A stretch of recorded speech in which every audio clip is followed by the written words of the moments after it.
خود نہیں جانا، پڑے گا جانا۔ کیا وقت کیا زمانہ، کوئی وقت ہو کوئی زمانہ ہو، کوئی نہ ساتھ ہوگا، جائیں گے ہم اکیلے۔ یعنی آیا بھی بندہ اکیلا ہے۔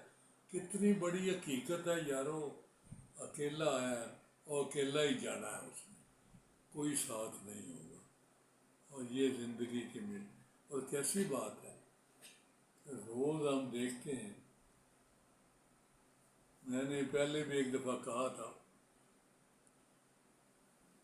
کہ جی کوئی بندہ جس کو اپنے باپ دادا پردادا لگتا 5ویں جد امجد کا نام آتا ہو، وہ ہاتھ کھڑا کرے تو نہیں کھڑے کر سکے، حالانکہ 3-4 شہروں کے لوگ اس مجمع میں بیٹھے تھے۔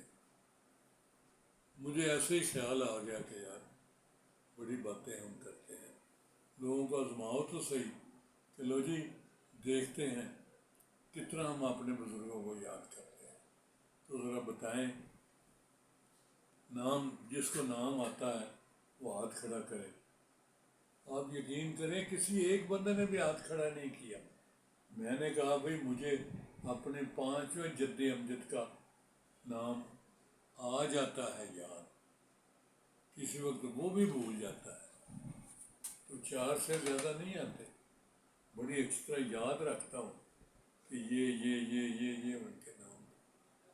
اس کا مطلب یہ، میں نے کہا بھئی یہ جو اختر علی مونگا آپ کے سامنے بیٹھا ہے، جس کے لیے آپ نے اتنا تردد کیا ہے، یہ بھی ختم ہو جائے گا ایک دن، اس کا نام و نشان نہیں رہے گا، اس کو کوئی جاننے والا نہیں رہے گا، یاد کوئی نہیں کرے گا، تو پھر کیا ہوا؟ بندہ کس بات پہ نازاں ہوتا ہے؟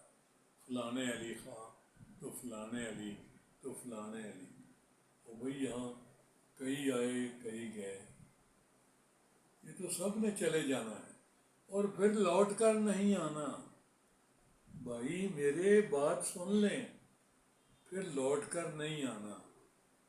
میں اگلے دن ہی کسی بندے کو سمجھا رہا تھا کہ بابر، ظہیر الدین محمد بابر، یہ بابر کا قول اکثر میں کہتا ہوں، بابر بعیش خوش کہ عالم دوبارہ نیست، کہ موجاں لے رو اے دنیا چ دوبارہ نہیں آنا، عیش خوش کہ عالم دوبارہ نیست، یہ دنیا دوبارہ نہیں ہونی ہے۔